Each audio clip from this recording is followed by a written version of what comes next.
My wife left me for taking care of my dying father, and then came crawling back after she heard about the will. When Dad was diagnosed with pancreatic cancer, I thought my wife Veronica would support me through the hardest time of my life. Instead, she gave me an ultimatum. "It's me or him," she said, arms crossed in our kitchen doorway. "I'm not spending the next 6 months watching you play nurse to a man who never even liked me." Dad had 6 weeks to live. 6 weeks.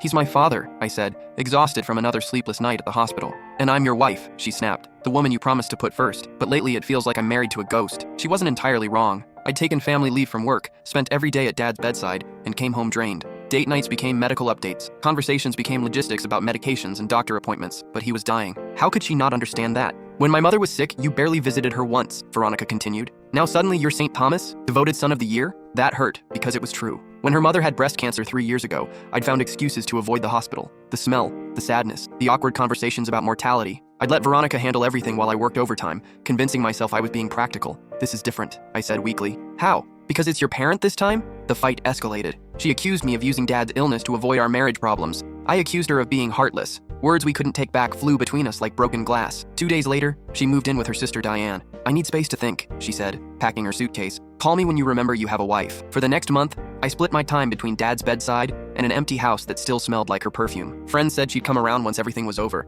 That grief made people act crazy, but she didn't come around. Not when Dad could barely eat. Not when he started forgetting my name. Not even when the hospice nurse said we had days, not weeks. She sent a single text the day before he died. "I'm sorry for your loss." I buried my father alone, surrounded by his old work friends and distant relatives I barely knew. Veronica didn't show up to the funeral. Her absence left a Veronica-shaped hole in every condolence hug and casserole delivery. 3 weeks after the burial, I was sorting through Dad's papers when his lawyer Buchanan called. "Thomas, we need to discuss your father's estate. Can you come in tomorrow at 2 p.m.? I assumed it would be straightforward. Dad lived modestly, drove a 15-year-old Honda, shopped at thrift stores. Maybe there'd be enough to cover his remaining medical bills. I was wrong. Buchanan's office felt like a scene from a movie. Mahogany furniture, leather-bound books, the smell of expensive coffee. He gestured for me to sit across from his massive desk. "Your father was a very private man about his finances," he began, opening a thick folder. "But he was also very strategic." He explained that Dad had been quietly investing for 40 years, real estate purchased in the 1980s that had skyrocketed in value, stock picks that had multiplied beyond anyone's expectations, a small inheritance from his own parents that he'd grown through careful planning.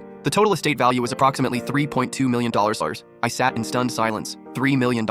My father, who clipped coupons and wore sweaters with holes, was a millionaire. "There's more," Buchanan continued. "He updated his will 6 months ago, right after his diagnosis. Everything goes to you, with one very specific condition." He slid a document across the desk. In Dad's careful handwriting, there was a note attached to the will. My heart stopped when I saw what it said, because I realized Dad had been paying attention to everything. Every fight with Veronica, every time she'd refused to visit, every moment she'd made me choose between them. Just then, my phone buzzed with a text from Veronica. "We need to talk. I'm coming over tonight." I couldn't fit what happens next in this short video. Watch the rest down below.